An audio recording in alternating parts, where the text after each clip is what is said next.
Muy buenas noches a todas, a todos. Bienvenidos a esta conferencia que desde Sofía pues vamos a impartir a distancia y que pues tiene como objetivo profundizar en este misterio del famoso busto de Nefertiti.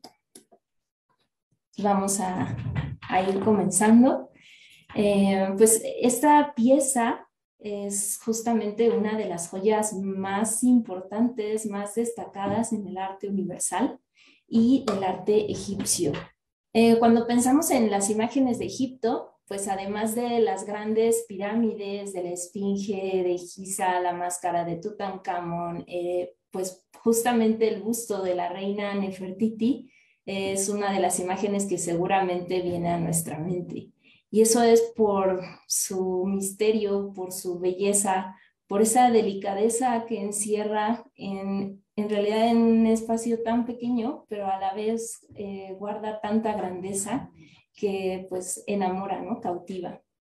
Una de las características fundamentales de la historia, de lo que sabemos realmente, o sea, una de las características fundamentales de la historia es que lo que sabemos a través de ella, pues es lo que de quienes la escribieron y quienes lograron transmitir aquello que vieron. Por lo tanto, esto tiene pues un cierto sesgo, ¿no? De subjetividad que obviamente depende del observador. Y comento esto porque la historia de esta pieza tan valiosa, pues también tiene diferentes versiones, ¿no? Que tratan de explicar las grandes interrogantes. Y si bien algunas de estas hipótesis han podido ser comprobadas a partir también de la tecnología y de las diferentes investigaciones, pues también hay algunas que siguen quedando en el enigma y pues probablemente nunca sabremos exactamente qué fue lo que pasó.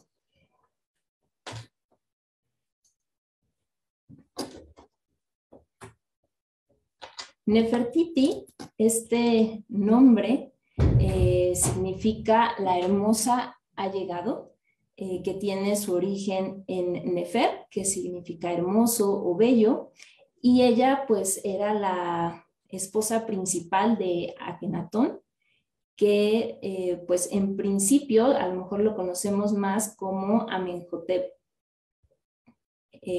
cuarto, y pues en algún momento de la historia, tanto él como Nefertiti, pues también modificaron un poco su nombre, ¿no? Y entonces por eso a él a lo mejor también lo podemos ubicar como Akenatón y a Nefertiti pues con un antenombre como Nefer o Atón, que es maravillosa, es la belleza de Atón.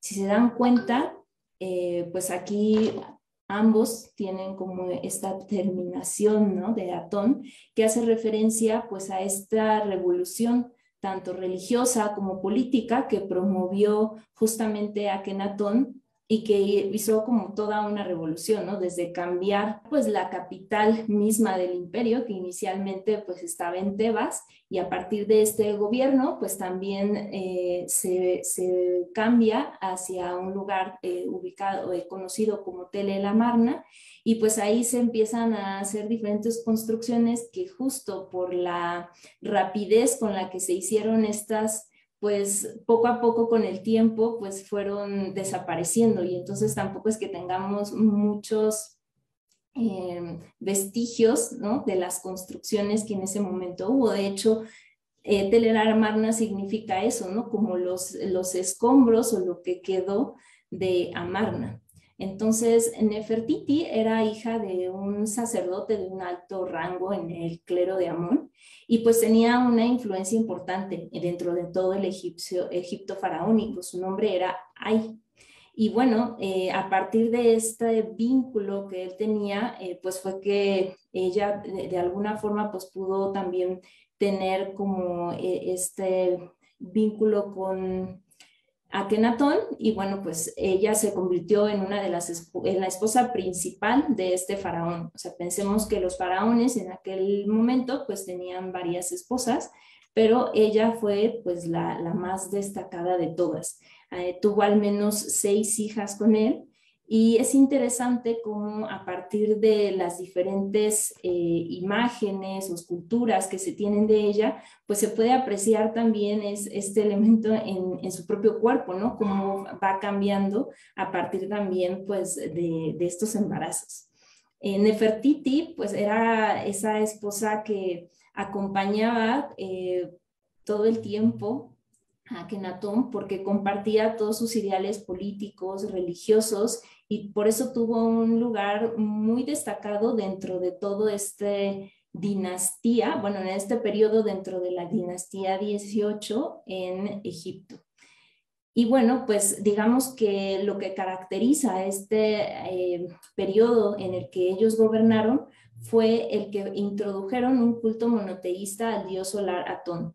Si recuerdan, pues el panteón egipcio es muy amplio y había una veneración hacia los diferentes dioses. Cuando ellos entran, pues intentan que este culto pues se centre exclusivamente en el dios Atón, lo cual también pues se ve representado en diferentes esquelas, ¿no? O diferentes elementos que aún al día de hoy pues podemos tener acceso.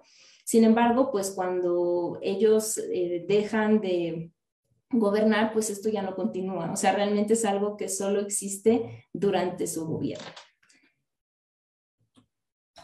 Pensemos entonces, ¿qué pasó con esta pieza, no? O sea, hoy en día está en la sala de un museo, ¿no?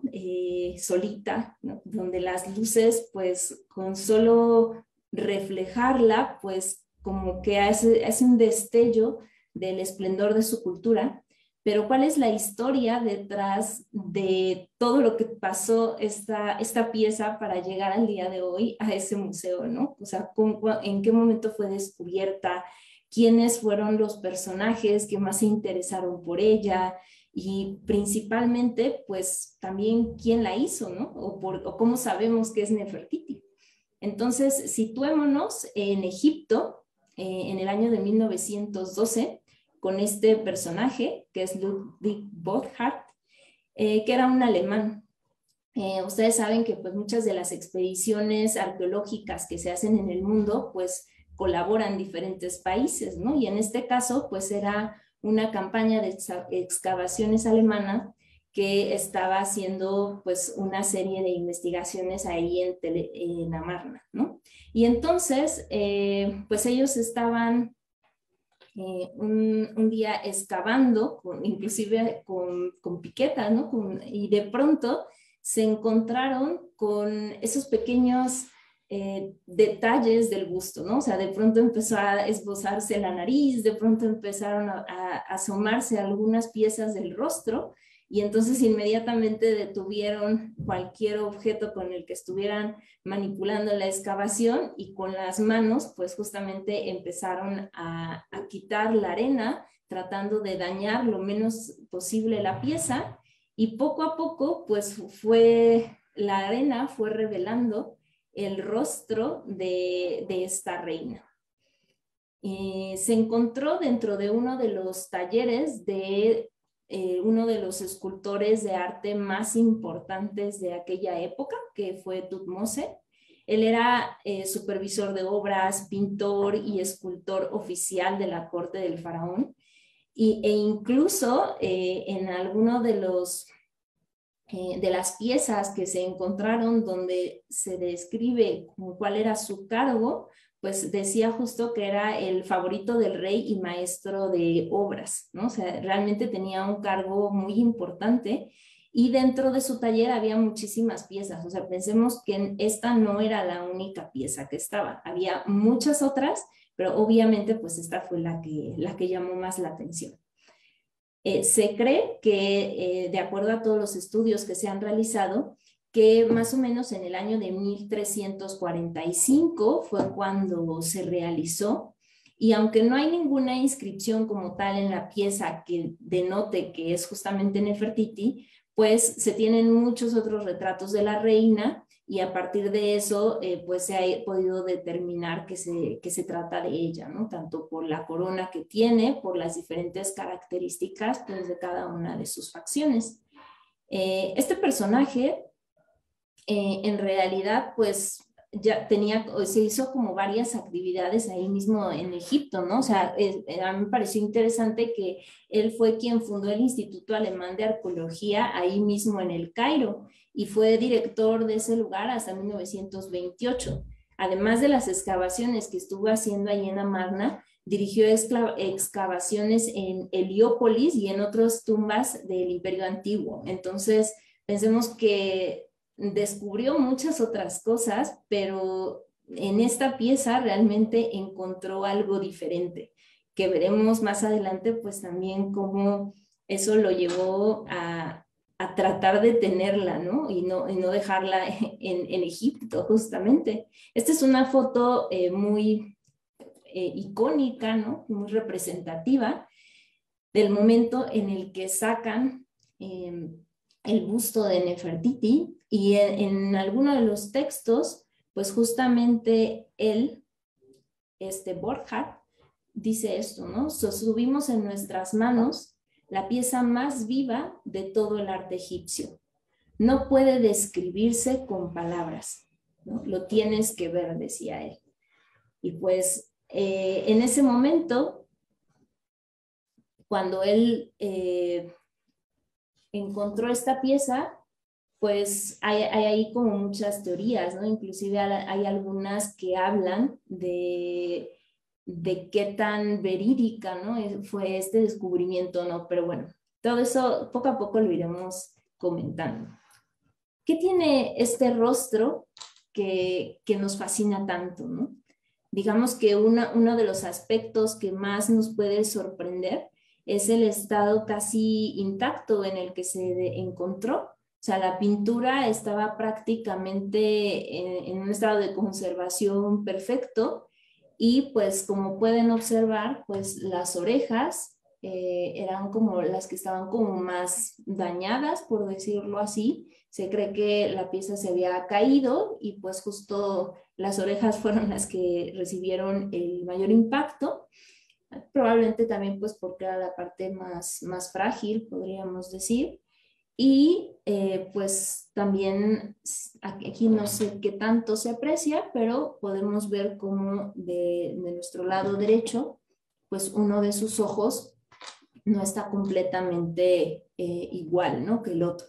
Y eso pues también genera una cierta curiosidad, ¿no? De que por qué un ojo está y el otro no. Algunos estudios han catalogado esta pieza como una representación del ideal de la belleza femenina y uno de los rostros más hermosos de la antigüedad. Inclusive se le ha llegado a nombrar como la Mona Lisa del mundo antiguo por toda la belleza, la perfección de sus detalles. Y aquí podemos ver pues que lleva esta corona. Tengo otra imagen. No está muy nítida, pero creo que es como se aprecia, ¿no? Como todas las facetas. Y de un lado pues está aquí como en los 4 puntos. Entonces podemos ver que lleva la corona, que es como característica de la reina, formada también por unas cintas horizontales, o sea, como que la cinta viene por acá. Bueno, es que estaba moviendo el mouse, pero creo que ustedes no lo ven. Entonces la cinta viene en la parte de arriba y por la parte de atrás pues se alcanza a ver un nudo. Y en la parte de enfrente, lo que ella tiene es una diadema de cobra, que también es pues un símbolo importante dentro de la cultura egipcia. Su cuello está también, tiene un collar que lo rodea todo y tiene algunos motivos florales. Y es curioso, ¿no? Cómo está esculpida de tal forma que adquiere como un balance, un equilibrio, ¿no? O sea, el cuello está como ligeramente hacia adelante, pero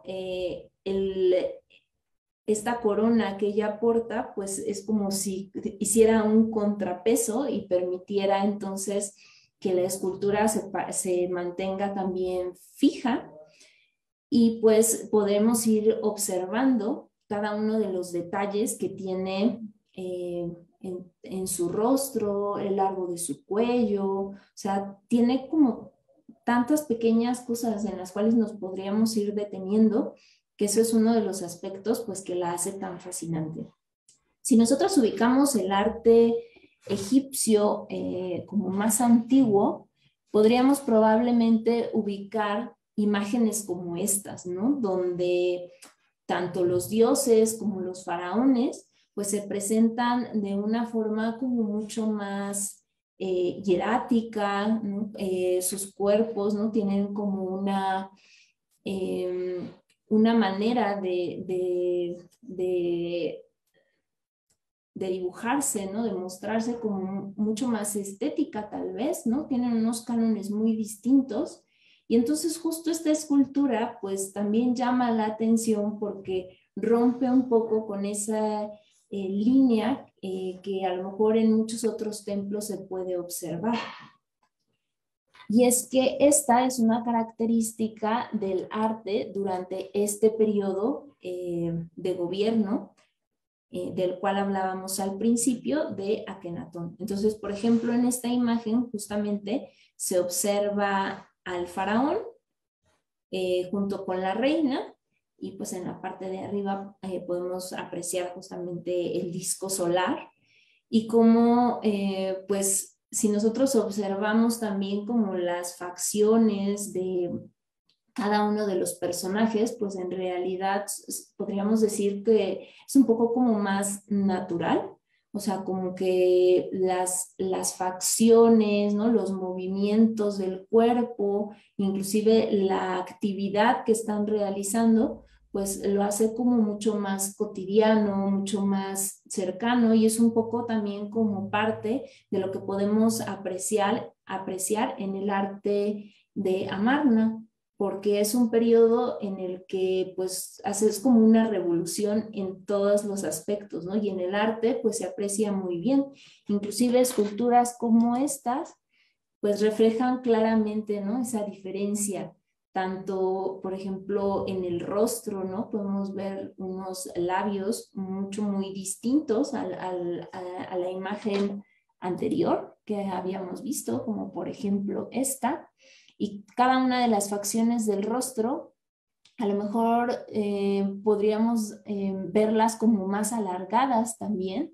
Del lado derecho, por ejemplo, podemos ver que se marca su abdomen, ¿no? De una manera distinta. Y todas estas piezas que ustedes pueden encontrar pues, en los diferentes museos, o libros que ustedes puedan observar o donde ustedes puedan investigar, pues creo que es como muy evidente pues esta diferencia, ¿no? Y entonces justo por eso cuando nosotros vemos este rostro, pues realmente es que se ve muy distinto a todo lo demás y eso es lo que también pues en cierto momento pues generó ahí un poquito como de duda de la veracidad de esta pieza.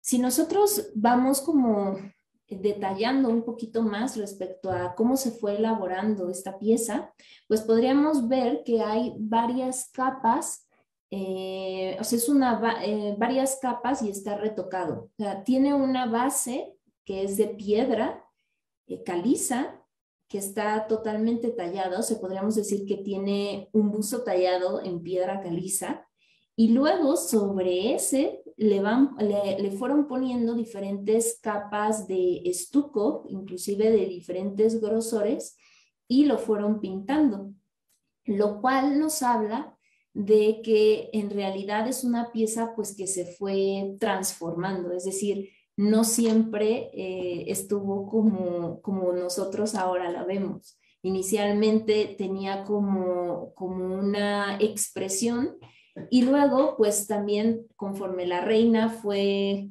creciendo, fue madurando, pues esos rasgos también se fueron mostrando en este busto, ¿no? En esta escultura.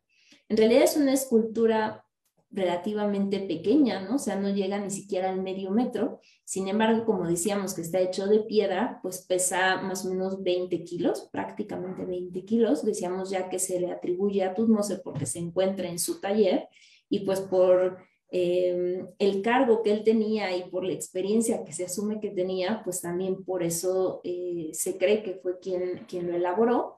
Y decíamos también, pues justamente que es dentro de esta dinastía que pues es que se elabora, ¿no? Entonces, si nosotros podemos observar, ¿no? Esta pieza, no sé si alguna vez se han preguntado, pues, como para qué la hicieron, ¿no? O sea, cuál fue el objetivo de tener una pieza como esta. Entonces, justo por las diferentes investigaciones que se han hecho, aquí se puede apreciar lo que mencionaba antes, ¿no? En la parte del medio se ve claramente la piedra, cómo está tallada, y pues en realidad cada uno de los detalles que va teniendo en las diferentes capas que se le fueron sobreponiendo. Y en realidad, digamos como que la teoría más aceptada, pues es que fue una pieza que servía para como base para cualquier retrato oficial que se pudiera hacer. Imagínense que cada vez que se necesitara a la reina, pues ella tuviese que ir y le tuvieran que mantener ahí para que pudieran copiar, ¿no? Como cada uno de sus rasgos, sus facciones, ¿no? Entonces, se cree más bien que este busto pues tenía la finalidad de que cualquier persona dentro del taller que quisiera hacer una obra sobre la reina, pues ya tuviera este modelo y entonces pues pudiera ir trabajando lo que fuese que se requiriera. Esta imagen me gustó porque no sé si se alcanza a apreciar ahí en sus dispositivos, pero una de las características que decíamos es que pues va a adquirir, se fue modificando de acuerdo también al tiempo que fue pasando. Y entonces ahí podemos apreciar claramente cómo pues va teniendo en la parte de los ojos, por ejemplo, se observa justo como unas ligeras ojeras, ¿no? Por ejemplo, la comisura de los labios e inclusive en las capas de abajo de estuco que se llegaron a encontrar, pues también se veían, por ejemplo, algunas como arrugas, ¿no? Que luego pues se terminaron cubriendo, pero justo los rasgos que son ahora en esta pieza como mucho más notorias son los que tienen como más relieves en la capa de abajo, ¿no? Lo cual habla justo de que sí se fue modificando para poder ir dando como lo que ahora tenemos, ¿no? Por ejemplo, la cara, o sea, según los investigadores, esta cara interna mostraba como algunas diferencias. Por ejemplo, tenía menos profundidad en las esquinas de los párpados o los pliegues que hay alrededor de la boca o las mejillas, pues también eran distintos. Si se dan cuenta, esta pieza pues también tiene como los pómulos muy, como más prominentes y en la base anterior en realidad están menos marcados y la nariz es también ligeramente distinta. Curiosamente, las orejas sí son muy similares en relación a las que están en la capa de abajo, pero pues ahí vamos viendo como estas transformaciones, ¿no? Entonces este retoque en cada uno de los pliegues pues va permitiendo que el artista pueda ir reflejando también pues las modificaciones que la persona va teniendo. Y todas estas marcas de expresión pues nos hablan justo pues de una reina pues también un poco más madura, también un poco más grande. Entonces esto pretende ser realmente un retrato como mucho más realista y está muy vinculado al arte amerniense del cual hablábamos hace un momento. Entonces, si tenemos una escultura, digamos, tan perfecta, ¿no? Con tanto detalle, ¿cómo es que de pronto nos damos cuenta, pues, que los ojos no están completos, ¿no? O sea, ¿cómo es que uno de ellos falta ahí, ¿no? Incluso ahí podemos ver el delineado tan detallado en sus ojos, en los pliegues del párpado se aprecian también perfectamente. Y bueno, pues a partir de eso surgieron como muchas teorías, ¿no? O sea, ¿qué pasó con el ojo, ¿no? ¿Por qué no está el ojo ahí? La versión, digamos, más acorde a esto que decíamos, que era una pieza modelo dentro del taller, pues es que si era justamente una base para los alumnos, pues los alumnos tenían que saber cómo se tenía que diseñar ese espacio en el globo ocular para que luego le pudieran incrustar el cuarzo que representa el ojo, ¿no? Entonces, realmente, aunque en su momento, cuando lo encontraron y vieron que faltaba el ojo, lo primero que hicieron fue empezar a buscarlo e inclusive ofrecer a los trabajadores una cantidad importante a quien hallara el ojo. La verdad es que muy probablemente el ojo nunca existió, ¿no? Por lo que acabamos de decir, se buscó pues que tuviera ese hueco para que los alumnos supieran luego cómo hacer posteriores imágenes de este tipo. Hay otras ideas, ¿no? Que hablan que mientras se estaba realizando este busto, pues la reina murió y entonces pues ya no se pudo completar. Hay otras personas que dicen que coincidió cuando la ciudad fue abandonada y entonces quedó inconcluso. Y hay otra teoría que dice también que pues la reina sufrió como alguna enfermedad ocular y entonces perdió su ojo, ¿no? Aquí esta es una teoría realmente pues muy poco creíble o válida, ¿no? Porque no hay ninguna otra representación donde la reina estuviera como con esta característica.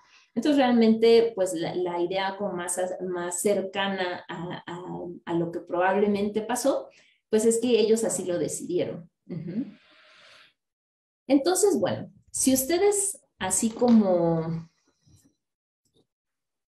Borja, de pronto se encuentran esta pieza maravillosa, ¿qué es lo que ustedes hubieran hecho?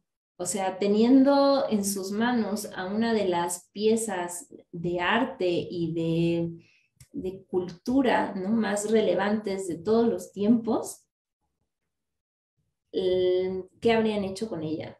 ¿No? En el caso de él, pues en Egipto había diferentes acuerdos legales, ¿no? Que justamente decían que cuando pues, se encontraban algunas piezas, pues dividían, ¿no?, lo que encontraran. Entonces una parte se la quedaba el país de origen, ¿no?, que obviamente en este caso es Egipto, y la otra parte se la quedaba pues el país que estaba haciendo la expedición.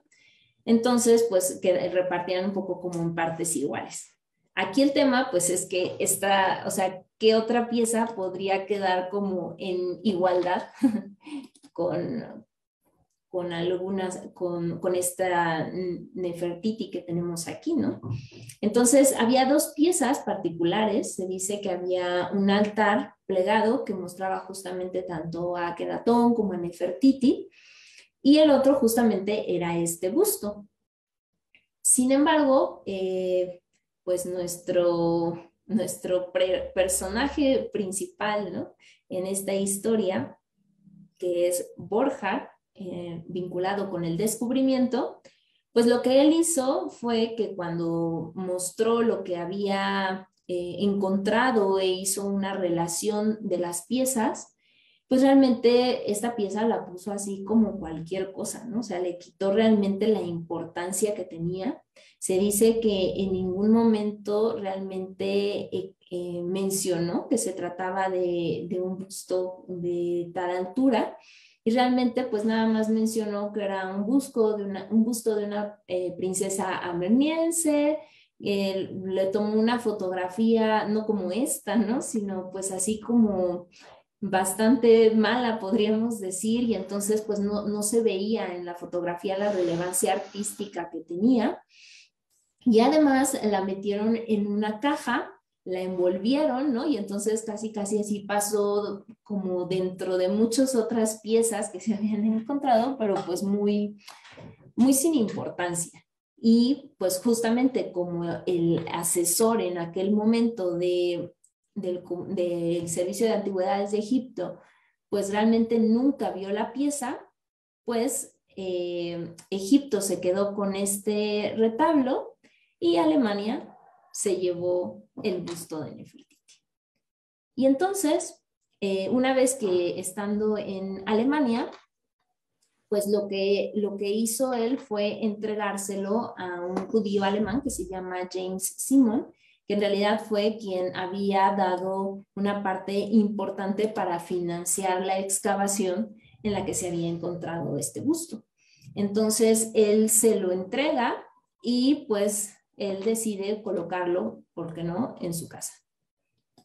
Entonces, pues dentro de muchas de las piezas que él tenía ahí conservados, que además pues sí tenía un interés importante en el arte, en la arqueología, pues decide colocar el busto en su casa, o más bien en su mansión, y durante 7 años pues tiene el privilegio de ser de las pocas personas que puede apreciar pues prácticamente diario a esta maravillosa pieza. Sin embargo, pues en algún momento decide donar la pieza al museo, a un museo berlinés, y curiosamente pide que no se exhiba la pieza. Entonces, aun cuando pues decide donarla, realmente pues tampoco es que los demás pudieran apreciarla, sino hasta varios años después. Se dice que más o menos 3 años después, o sea, pensemos que en el 2012, dijimos que fue cuando, perdón, 2012, perdón, en 1912 fue cuando descubrieron el busto. Prácticamente, como fue a finales de año, en 1913, es que el busto llega a Alemania, llega a casa de James Simon, está 7 años, y por ahí de 1920 pues es el que dona al museo, y por ahí de 1923 pues no sé a partir de qué idea, pero entonces como que se anima a acceder a que la pieza se muestre al público. Y entonces, pues ahí es como todo un boom, ¿no? Porque pues obviamente es una pieza que nadie había visto, era sumamente distinta, toda la historia respecto a su hallazgo, saber que llevaba también años oculta y que nadie conocía de su existencia, pues entonces ahí también como que generó mucha expectativa. Y pensemos que más o menos en esas mismas fechas pues también se habían encontrado pues todos los hallazgos de la tumba de Tutankamón. Entonces, imagínense el boom mundial, ¿no?, respecto a la cultura egipcia, ¿no? Porque en realidad de las piezas más importantes, inclusive que más ubicamos de esta cultura antigua, pues es justamente el busto y pues todos los tesoros de Tutankamón, ¿no? Entonces, y fueron más o menos en la misma época donde pues se destapó, ¿no?, como todo este conocimiento y todos estos hallazgos. Entonces digamos que un poco hubo una egiptomanía, ¿no?, dentro del mundo por este afán de conocer y de estar admirados por esta cultura. Incluso, pues en alguna película o en diferentes momentos, pues estas piezas fueron como inspiración, ¿no?, para diferentes actividades que se fueron haciendo, porque era como, por decir así, lo que estaba de moda, ¿no?, lo que todo el mundo estaba realmente cautivado.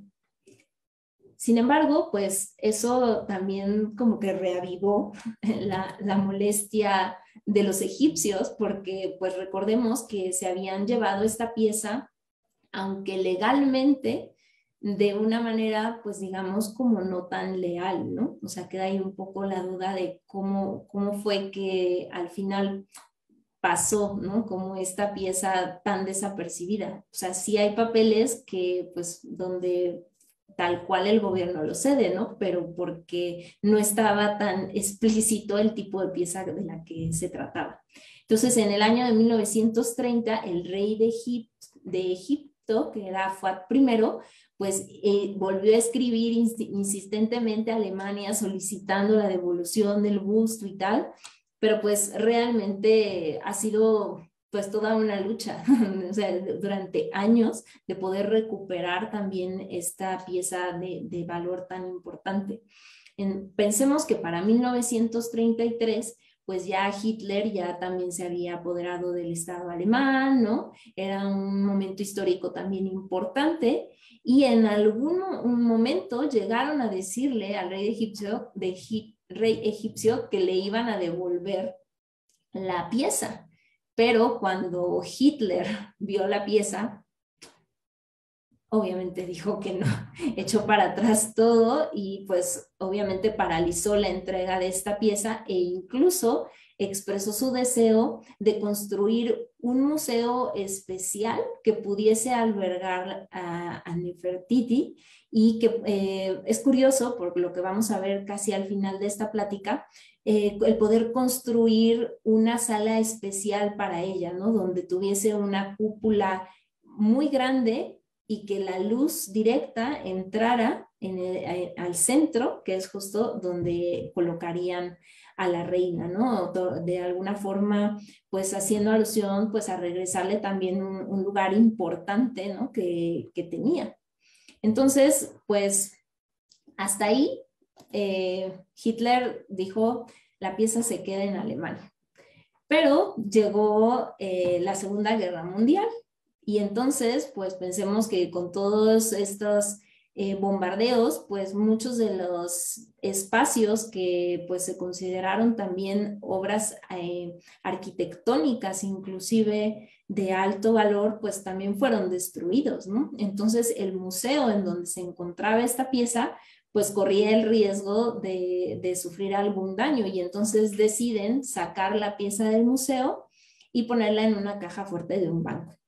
Sin embargo, pues consideran que ahí tampoco estaba como muy segura y entonces en el año de 1941 se la llevan a un búnker, pero tampoco sienten que sea lo suficientemente segura. Y entonces, en realidad, no solo era esta pieza, o sea, eran muchas obras de arte, inclusive kilos de oro, que los alemanes pues estuvieron ahí resguardando con mucho interés. Y al ver pues que también corría riesgo, incluso en este búnker, pues deciden llevarlo a una mina de sal que es muy famosa, pues porque ahí guardaron muchísimas piezas, muchísimas obras que el gobierno tenía. Y pues sí, era como un lugar como también difícil de pensar que pudiera estar ahí escondido este gran tesoro. En el 45, cuando los norteamericanos pues rompen la resistencia y pueden acceder a esta mina, pues se encuentran con los trabajadores que les hablan de estos tesoros que estaban ahí adentro y entonces manda a llamar a los hombres de los monumentos, ¿no? Que también es como un grupo de personas muy conocidas, inclusive hay una película que plantea todo lo que ellos hicieron, que es Monuments Men, por si en algún momento la quieren ver. Y entonces, pues, se llevan todas estas piezas al cuartel general de Estados Unidos en Berlín. Y aquí empieza como un tema también interesante porque ese cuartel estaba en Berlín Occidental y el museo original donde estaba la pieza estaba en Berlín Oriental. Entonces, aunque la pieza seguía en Berlín, pues ahora había un conflicto si se quedaba en la parte de Occidente o en la parte de Oriente. Y mientras esto pasaba, pues los egipcios obviamente seguían reclamando el que la pieza pudiese regresar. Sin embargo, pues el conflicto alemán pues duró hasta que el muro cayó y pues esa parte se solucionó, ¿no? Sin embargo, pues se volvió a exigir, ¿no? Incluso pues que el busto pudiera regresar a manos de los egipcios.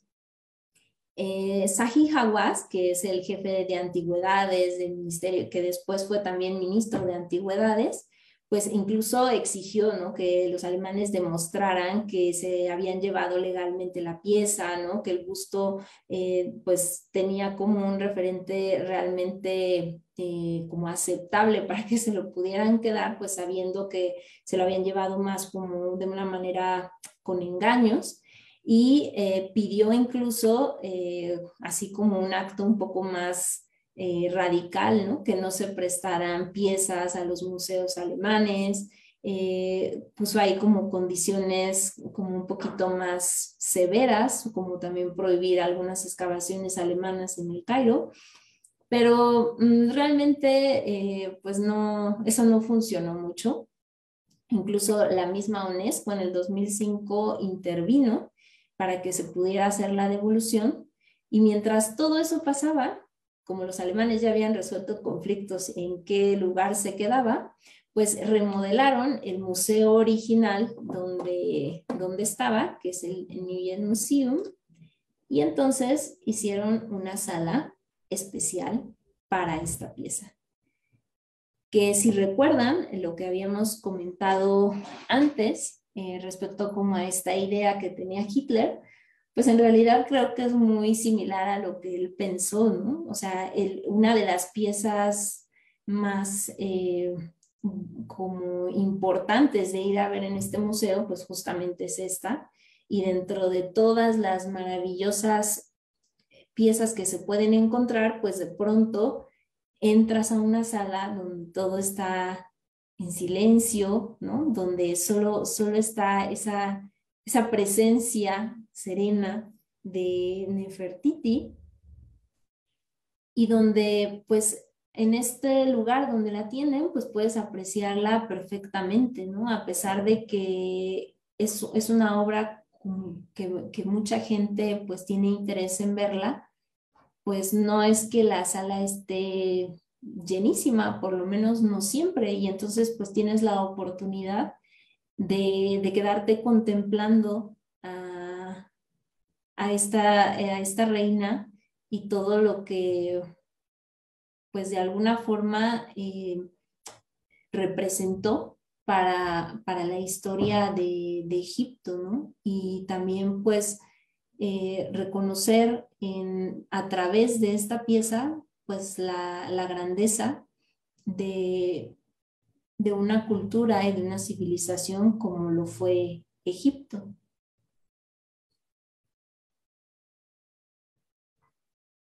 Entonces, pues bueno, ellos construyeron ese espacio donde ahora está expuesto esta pieza y pues incluso ahora que se va a abrir el nuevo museo en Egipto y todo, pues se ha vuelto a insistir en que pueda regresar a, a Egipto justamente, pero bueno, Alemania también menciona que por el tipo de materiales por el que está hecho y la fragilidad que tiene la pieza, pues es delicado poderla transportar pues de un lugar a otro, ¿no? Entonces realmente es una pieza que no, desde que entró a Alemania nunca ha vuelto a salir. Pues obviamente la atesoran con mucho fervor y pues realmente esta era como una ocasión a lo mejor importante.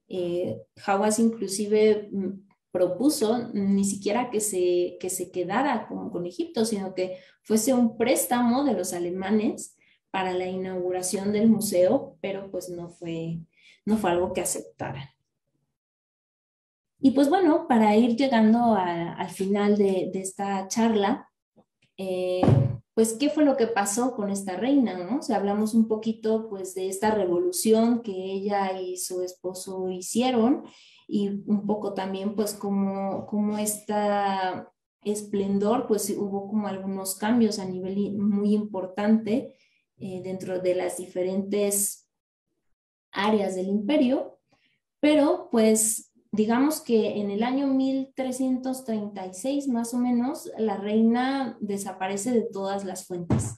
No se sabe si en ese momento fue que falleció o se puso otro nombre, pero realmente no pasó mucho tiempo que todo esta revolución amarniense pues cayó y pues todos esos espacios que se habían construido pues se abandonaron. Incluso la capital de Egipto regresa a Tebas y pues todo este culto a los diferentes dioses que existía anterior a esta etapa pues vuelve a surgir. O sea, en realidad es como si todo regresara un poquito a como anteriormente estaba, y surge un personaje muy importante que es el nuevo faraón, que es un joven que también pues gobernó durante un periodo muy corto, que inicialmente pues, tenía el nombre de Tutankamón, y que pues posteriormente pues se llamó Tutankamón, que pues creo que todos ubicamos perfectamente de quién se trata. Y es así como la historia, a través de este busto, a través de esta mujer, pues nos narra un poquito pues tanto la visión de los egipcios por poder transmitir también diferentes formas de expresión artística. Nos narra también los diferentes momentos históricos que se vivieron, y nos permite sobre todo acercarnos a ese gran misterio que es el arte, ¿no? La belleza, esa, ese enigma, ¿no? Que como decía bien al principio, en palabras de su descubridor, ¿no? De Borjak, pues que no se puede describir con palabras, ¿no? Que es solamente a través de la intuición que uno llega a percibir lo que hay detrás de cualquier obra que podríamos considerar una obra de arte. Pues les agradezco mucho el que hayan podido acompañarme en esta pequeña charla. Tenemos también pues las diferentes actividades que seguiremos tanto en línea como ya algunas en presencial. Y pues si quieren más información, pues no duden en escribirnos en cualquiera de nuestras redes, que con gusto pues les estaremos respondiendo. Que tengan una bonita noche. Muchas gracias.